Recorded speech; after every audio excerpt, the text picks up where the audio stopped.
July 11th, 1961.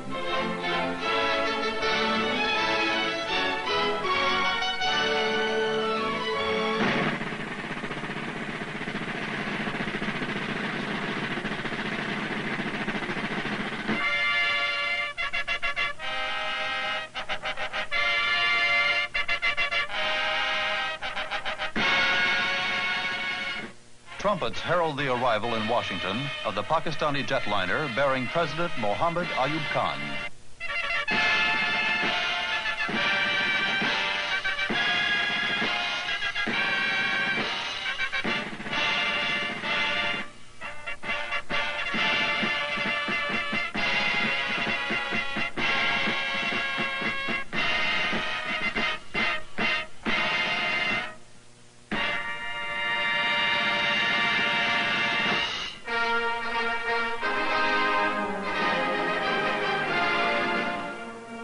First to greet President Ayub is American President John F. Kennedy. With President Ayub is his lovely daughter, Begum Aurangzeb. The two presidents are joined by American Secretary of State Dean Rusk and other dignitaries. Mrs. Kennedy and Begum Aurangzeb exchange greetings.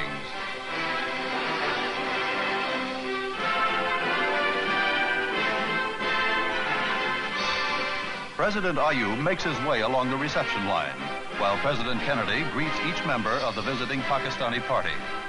Prominent among them are Pakistan's Minister of External Affairs, Manzoor Qadir, and Minister of Finance, Mohammed Ayub.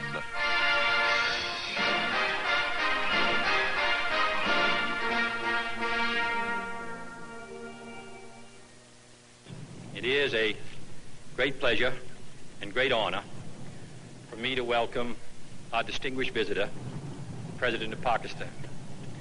We are glad to have you here because you come as the head of an important and powerful country, which is allied with us in CETO, which is associated with us in CENTO, which represents a powerful force for freedom in your area of the world. I am overwhelmed by the warmth of reception, Mr. President, you have given me, and very kind words you have expressed about my country and its relationship with your country. Now I'm looking forward to having the opportunity of exchanging views with you, and I have no doubt that our area of understanding will enlarge as a result of it, and our friendship will get stronger.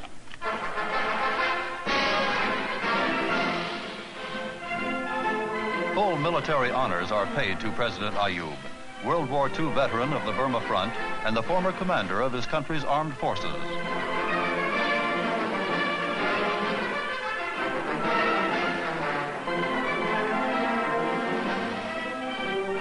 In Mr. Kennedy's new presidential limousine, the two presidents acknowledge the cheers of the throngs.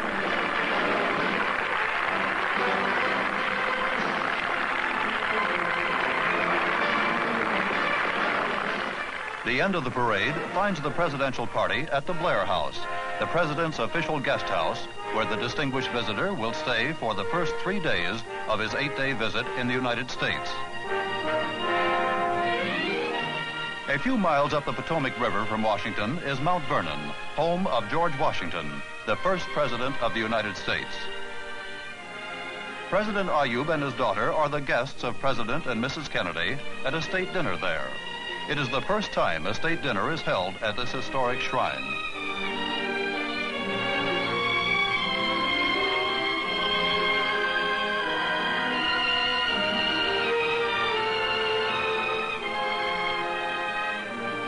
The 16-mile trip provides lovely views of the natural beauties along the banks of the Potomac.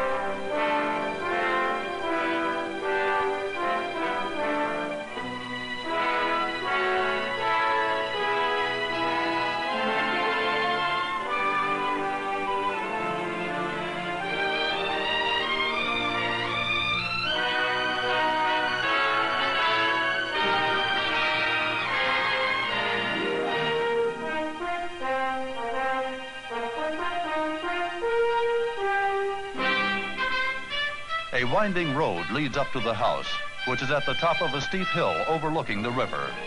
Many guests are waiting for President Ayub and President Kennedy. Among them are some of the chief diplomatic and political figures of the United States. As part of the welcoming ceremony, a small bronze bust of George Washington is presented to the Pakistani leader.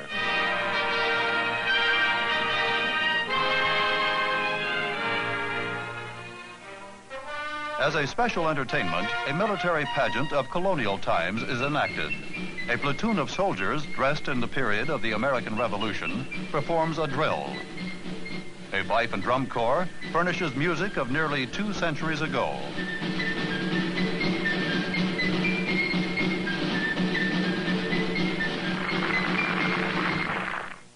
The state dinner takes place outdoors on George Washington's favorite sweep of lawn overlooking the river.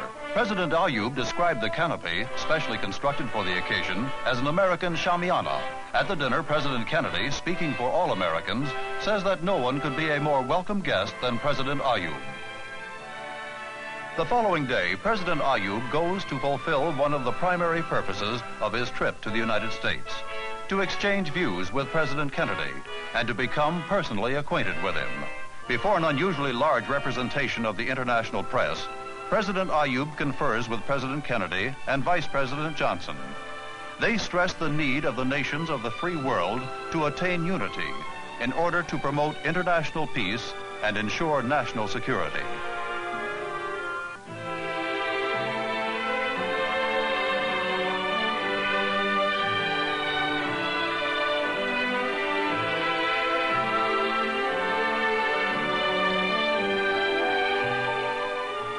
In response to a special invitation, President Ayub is on his way to address a joint session of the Congress of the United States. The two houses will convene together as a signal honor to the visiting head of state.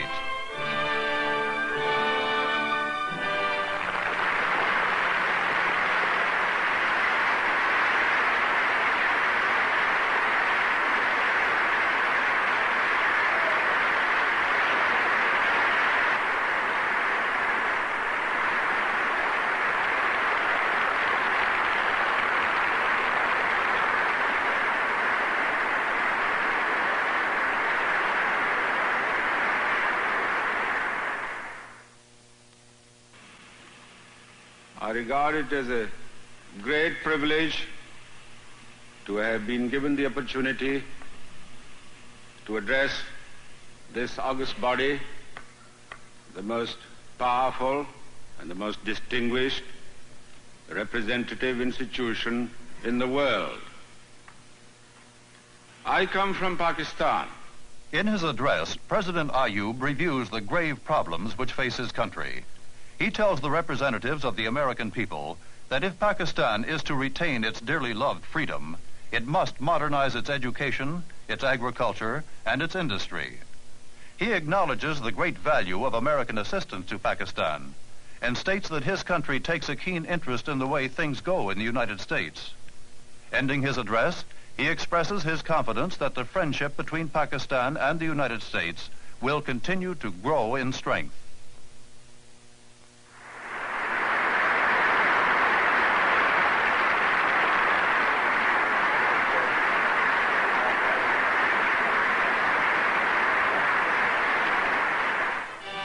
Washington's Islamic Center and Mosque is one of the many beautiful religious centers of the nation's capital.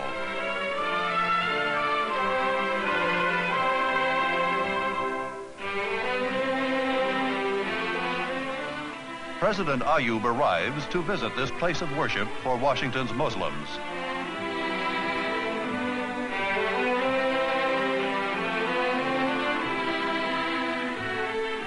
In the courtyard, the president observes a fountain, which is a replica of one in the Alhambra in Spain.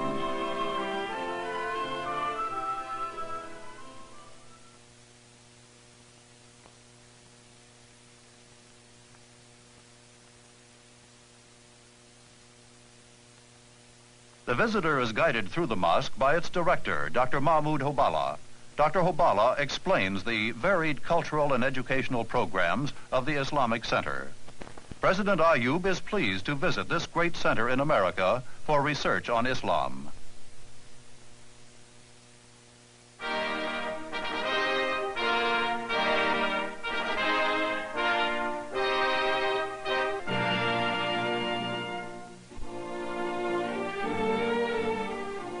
The Embassy of Pakistan is the scene of a meeting between President Ayub and Pakistani residents of Washington. Speaking to students among them, the President stresses the importance of their coming to the United States to study. He adds that on their return home, he trusts that they will put their knowledge at the service of their country. The National Press Club in Washington is a meeting place of some of the world's most influential newsmen.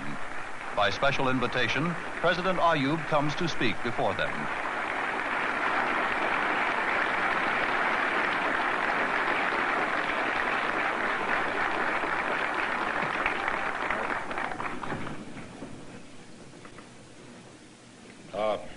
Mr. President and gentlemen, I feel rightly honored to have been given the opportunity to come to this world-famed institution and to have the opportunity to see you, gentlemen. I'm most impressed by the number of intelligent faces I see all around me. After his remarks, President Ayub invites the questions of the reporters. In answer to one question, he states that the goal of his government's domestic program is the unification of his people with common values and in strong national purpose.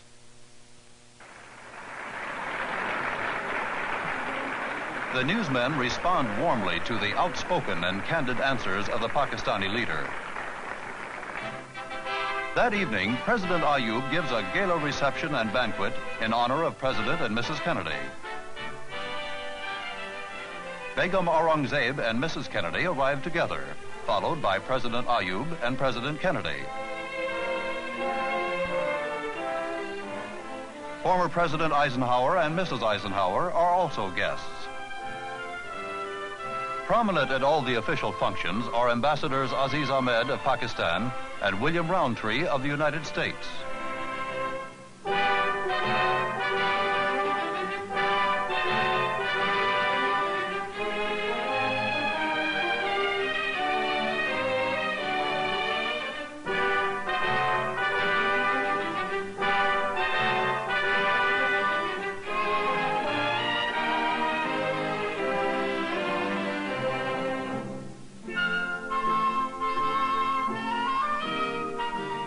As the reception line is being formed, the host makes sure that his guests all talk to each other and that everyone enjoys himself.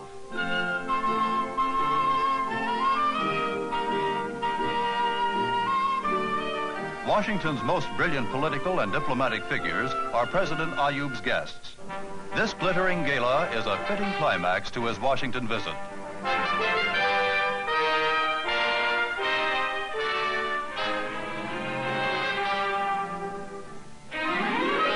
Next morning, the President and his daughter leave Washington for New York City. New York City, America's largest metropolis, city of skyscrapers, home of 8 million people, site of the headquarters of the United Nations.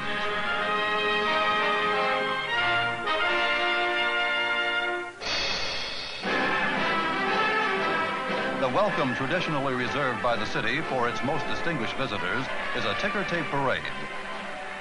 Tons of confetti and festoons of paper ribbons are showered on President Ayub as he makes his way up the thronged thoroughfare.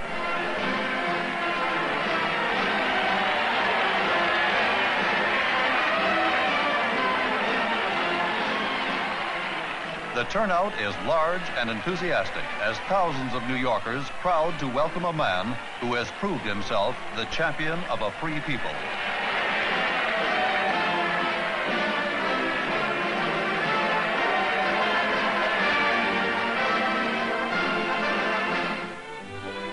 In quieter surroundings, President Ayub attends a reception given in his honor by New York Mayor Robert Wagner. The garden of the mayor's residence is filled with people who have come to greet the president.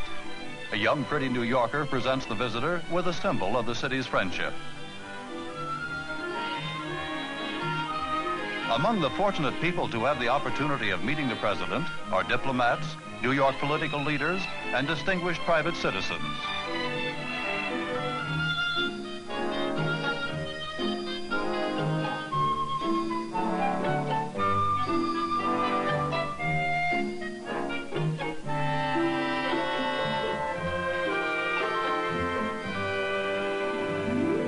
Leaving New York City, the president flies to San Antonio, Texas. The Alamo is known across the country as the cradle of liberty in the southwestern United States. There, a handful of men, led by the legendary Davy Crockett, held off a large invading army. As everywhere in America, a large crowd welcomes President Ayub.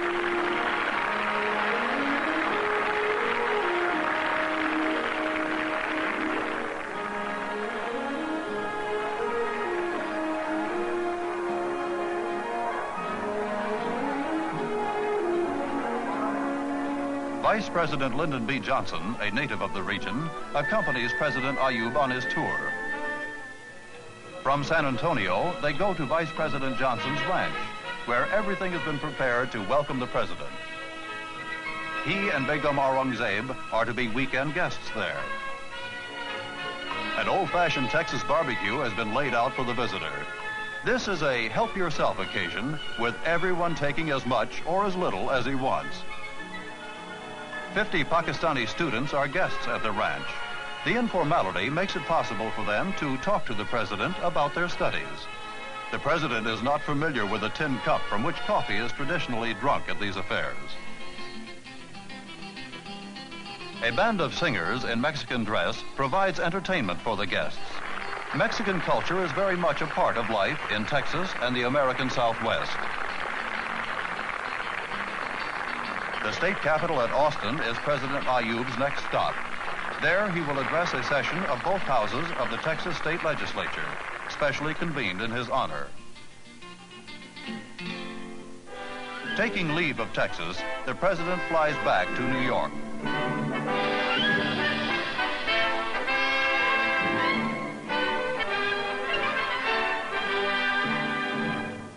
In New York, the United Nations prepares to welcome one of its staunchest supporters.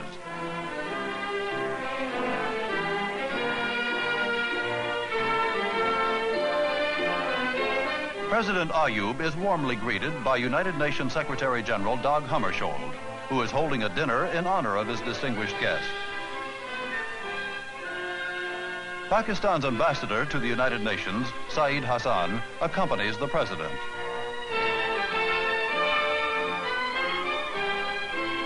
The President and the Secretary General take advantage of their meeting to hear each other's views on many questions of international importance. They conclude that Pakistan's continued cooperation in the United Nations will result in immense mutual benefit.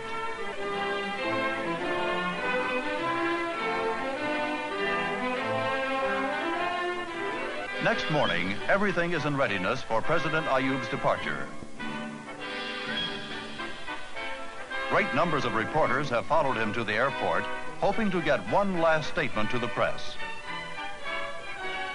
President Ayub has become a favorite with American newspapermen, impressing them with his willingness to give forthright answers to their questions.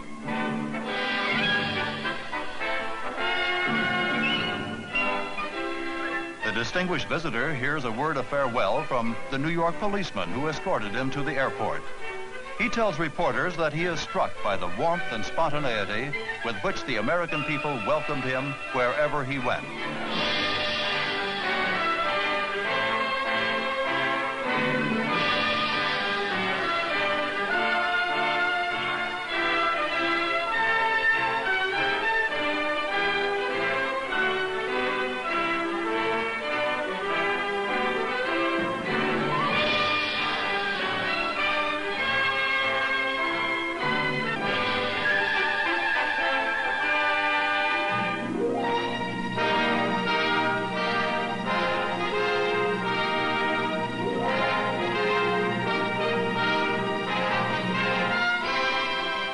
As he returns to his country, President Ayub leaves a people impressed by his force and loyalty, and a nation convinced of the solid friendship between the United States and Pakistan.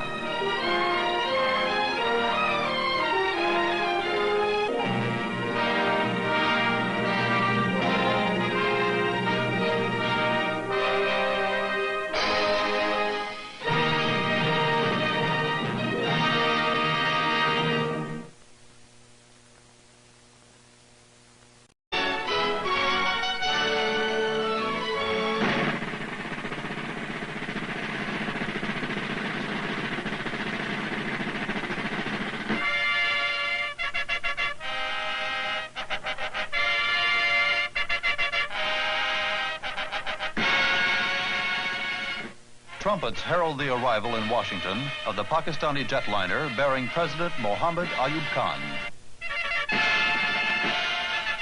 Each member of the visiting Pakistani party. Prominent among them are Pakistan's Minister of External Affairs, Manzoor Qadir, and Minister of Finance, Mohammed Ayub.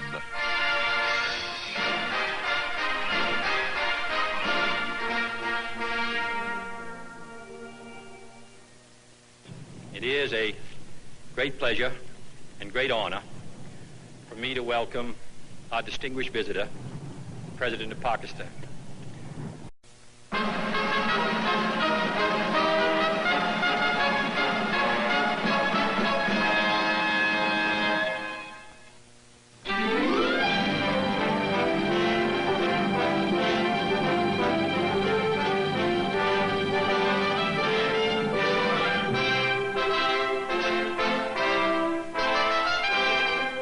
July 11th, 1961. Is American President John F. Kennedy. With President Ayub is his lovely daughter, Begum Aurangzeb. The two presidents are joined by American Secretary of State Dean Rusk and other dignitaries. Mrs. Kennedy and Begum Aurangzeb exchange greetings.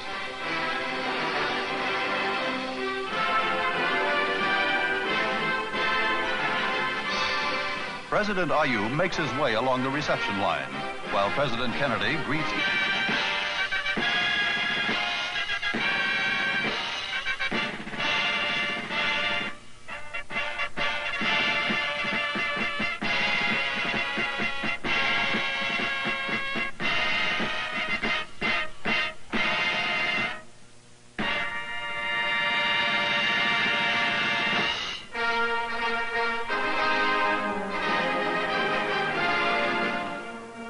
First to greet President Ayub